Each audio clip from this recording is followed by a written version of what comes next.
Hello everybody, welcome back to my channel. I hope you're all doing well. Today I thought let's have a bit of a nostalgia fest. Let's have a rewind. Let's look at some of the books that I read as a young person, as a child, as a teenager, as a young adult, that really shaped me into the reader that I am today. Is that a bit deep? That might be a bit deep, but I thought it'd be really fun to do. Have a little look back. I've got a shelf on my one of my bookshelves, which is just purely kind of like my childhood books, and then a lot of my sort of like when I was a teenager, a lot of those books are actually in like the rest of my bookshelves. But I thought it would be fun to do. I thought it'd be fun to look at some of the books that I kind of really stood out to me when I was looking around my shelves, and just something a little bit different for my channel today. The first book we have to talk about is Cliffhanger by Jacqueline Wilson, and this has a whole story behind it, and please just know this video is probably going to be a long one, so you might want to pause it here. You might want to go and get yourself, I don't know, a cup of tea, a glass of water, something fizzy, hot chocolate and some cake and some biscuits, and then come back and watch it. But you've got to make sure you come back and watch the rest of the video. But this is going to be probably quite, I'm probably going to talk quite a lot, I'm probably going to waffle quite a lot.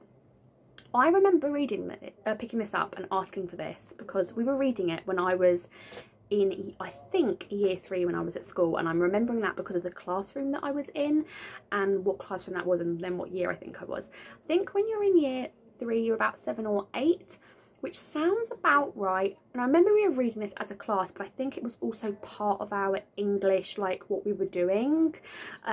What I really liked about it was that each chapter is about Tim. Tim goes on like summer camp, which he really doesn't want to go on because his dad like calls him weedy and stuff, and he's bullied and he really doesn't want to go. But he writes postcards. He draws, well, Nick Sharratt draws a postcard, and he sends a postcard, and you see like the writing on there as well, like what he'd put on the postcard to his parents at the beginning of each chapter, and some of them are really funny, like him abseiling and falling. Anyway. I remember us reading this as a class, and I remember saying to my mum, I really would like that book because I want to finish it before everybody else. The competitive reader in me was strong from the age of 7 or 8. Competitive nature with regards to reading was there right from that point. I remember my mum took me to Ottakar's, which I don't know if they got bought out by Waterstones or whether they just ceased to trade, but in my town, my local town where I used to live, Ottakar's got repurposed as a Waterstones. So I don't know if Waterstones just bought it because it was a bookshop already and set up as a bookshop, I don't know, but it was called Ottakar's at the time.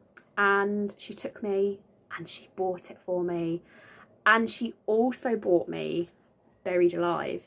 Now Buried Alive was Tim's diary further on. Again, it had diary entries, like he went on holiday with Biscuits, his friend Biscuits, and they write diaries whilst they're away on holiday.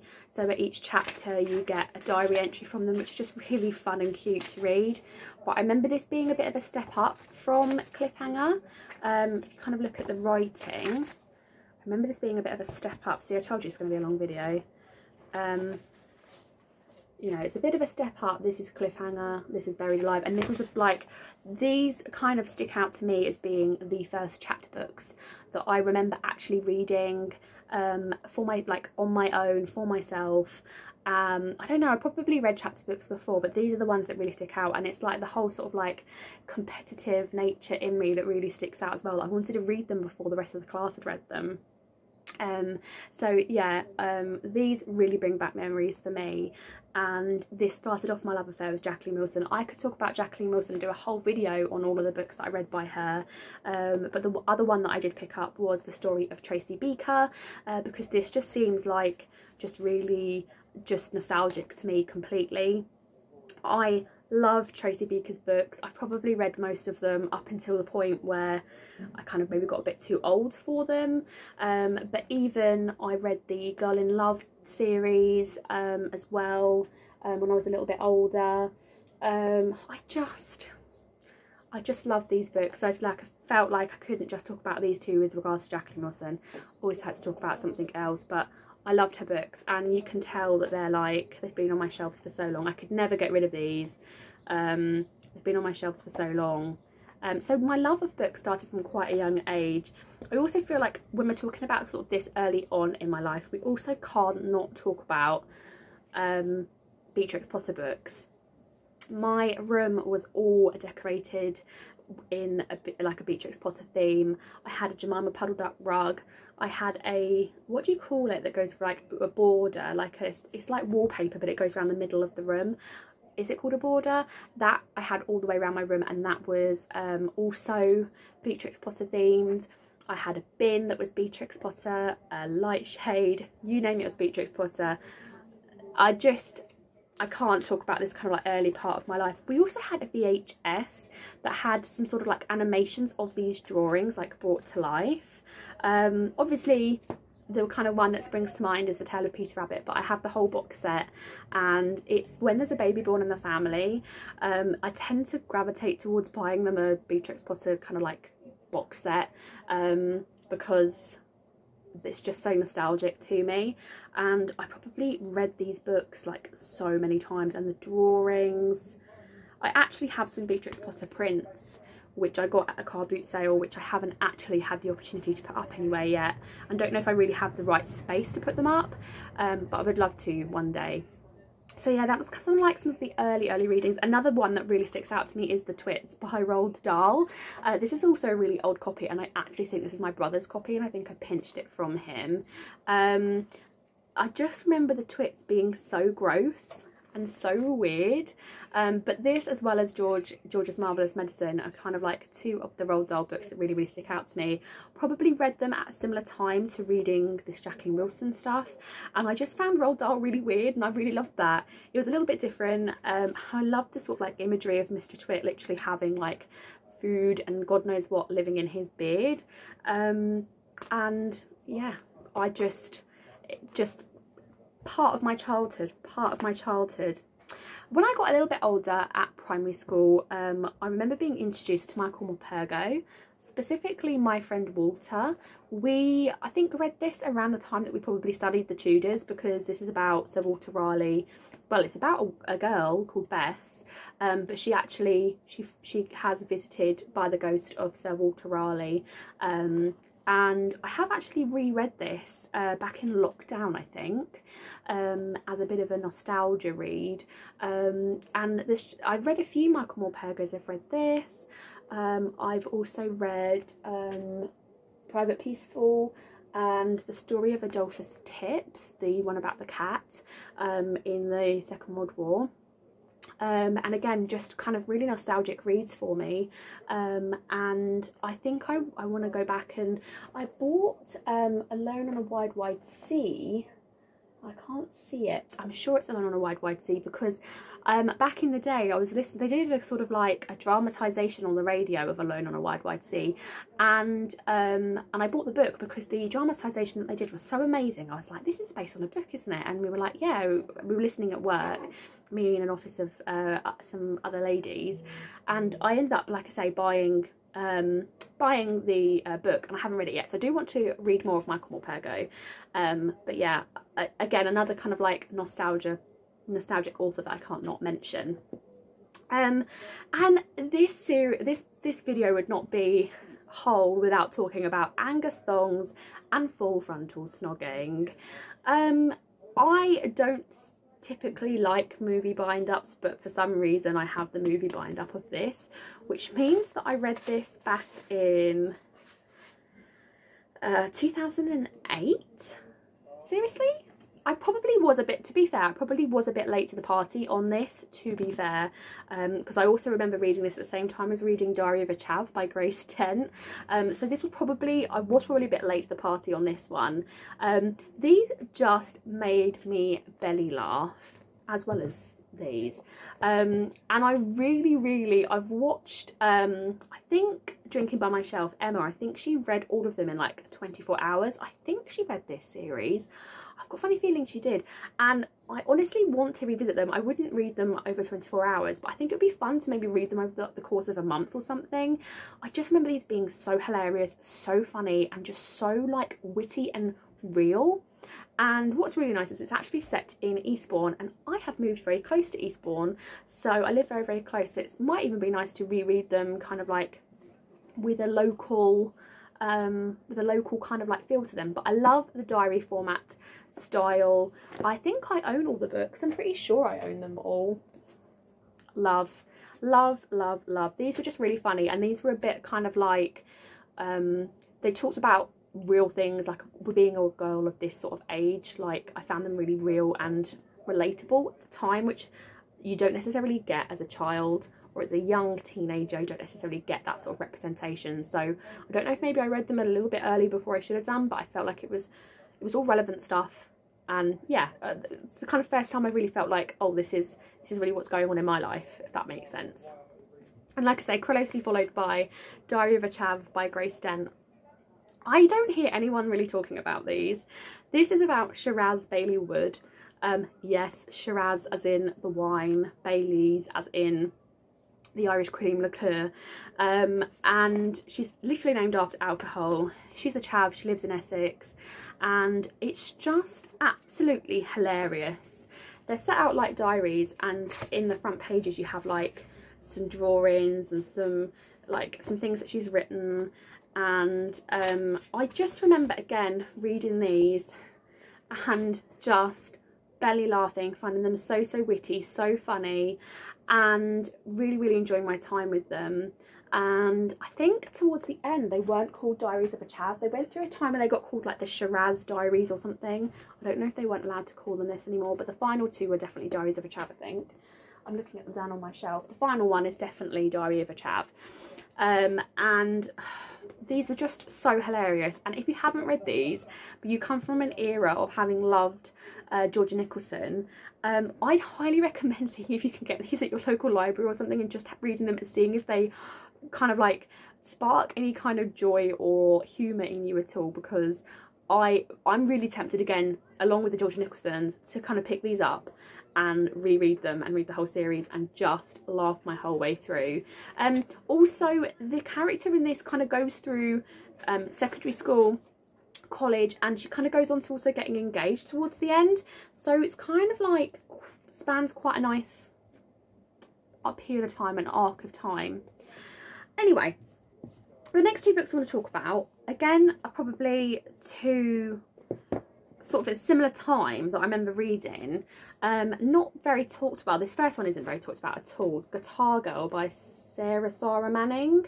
I remember this being like one of the first books that had like a little bit of sort of like something going on in it, like characters kissing and maybe doing a little bit more than kissing. Not that it was explicitly like talked about, but that it was sort of like mentioned. And I remember this being like kind of like, again, something really relevant to me at the time. Loved music, and I studied music as a kid, and I just loved the idea this girl, she's no one special, kind of like Girl Next Door, which I know is a little bit of a problematic trope, but she gets signed, she becomes a pop star, and I just remember loving this. And I've read this several times. I couldn't even tell you how many times I reread this.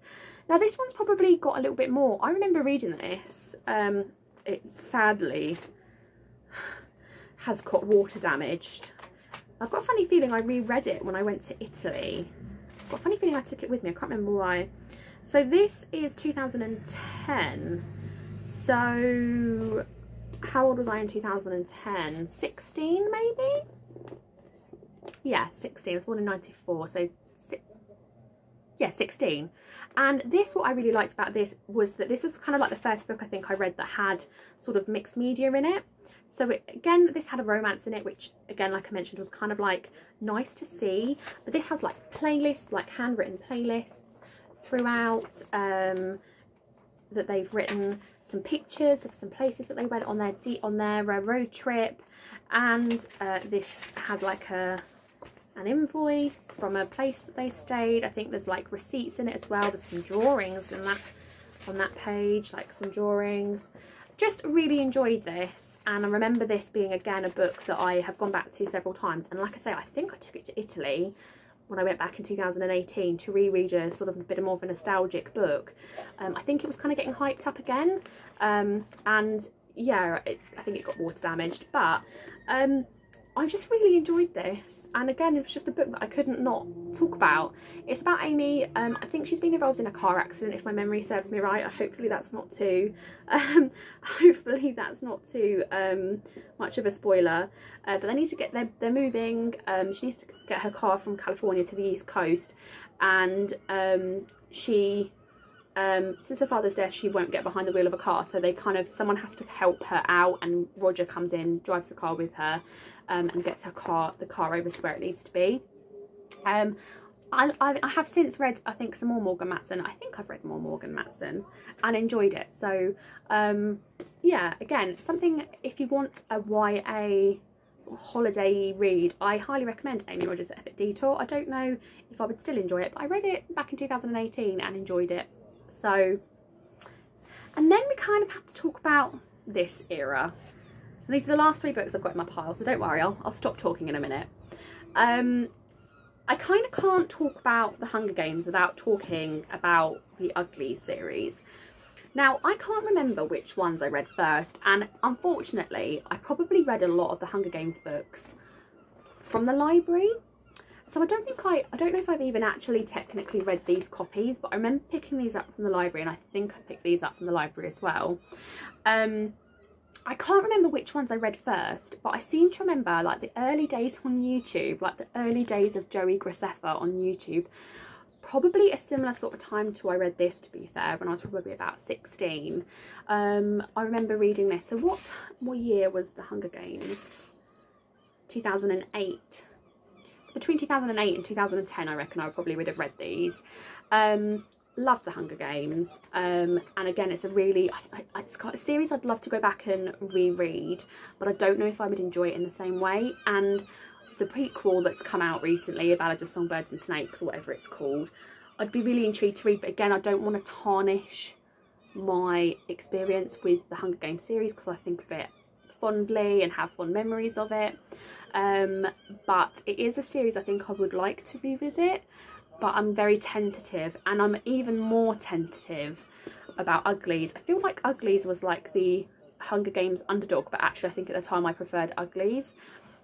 This is about a society where when you turn 16, you have basically plastic surgery to change you from an ugly into a pretty, and you live in a society where everyone's a pretty, but pre-16 you're all called Uglies. And it's just a really interesting concept. It sounds really weird. It's by Scott Westfeld. It's a really weird concept, but what was really cool was that we had this first series, Uglies, Pretties and Specials, and then we had Extras, which was a 4th book, which was kind of like a spin-off book, which was kind of like a different side of the world, which was really interesting. I really enjoyed them at the time. But again, I'm really reluctant to reread them because I'm kind of like, am I going to enjoy them so much second time round?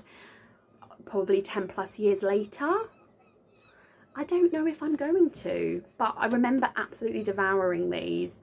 Loving them, like I said, reading them all at the library, and then eventually, as per usual with me, because if I read something at the library and I like it, I've got to own a physical copy of it. And the same with the Hunger Games. I'm not quite as ruthless these days, and I don't read quite so much from the library. I just buy the books, but I really enjoyed these, and these seem like real pivotal points in my like YA reading.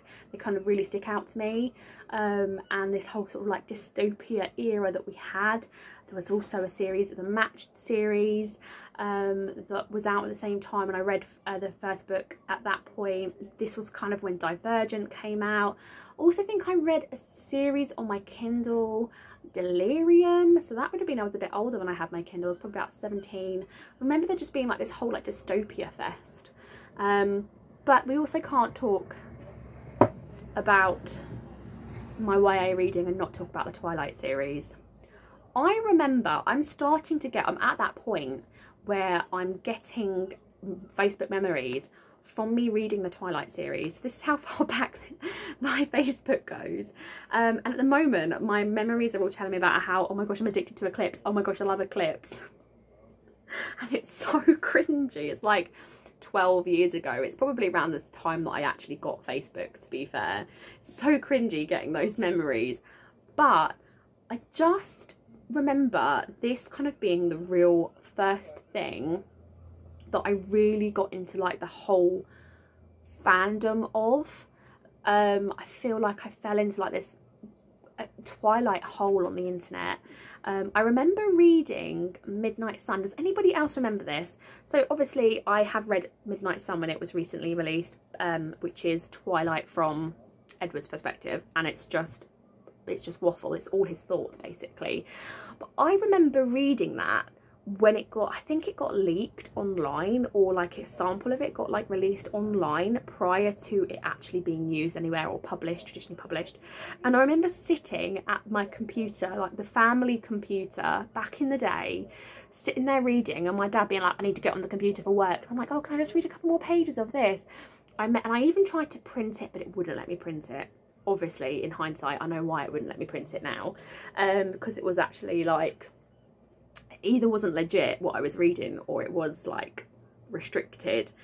But I remember reading that at that point, and I just remember this kind of, like I say, being like one of the first fandoms that really, I kind of, at the time of reading it, really fell into like an online fandom with it.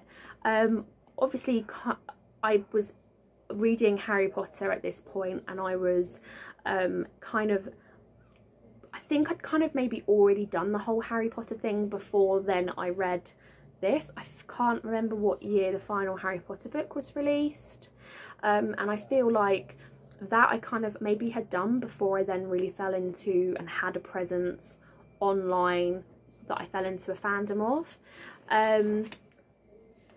Oh look, I've even got a postcard in there from my school. I must have used it as a bookmark. Good luck for year 10. So I must have been reading these when I was in year 9.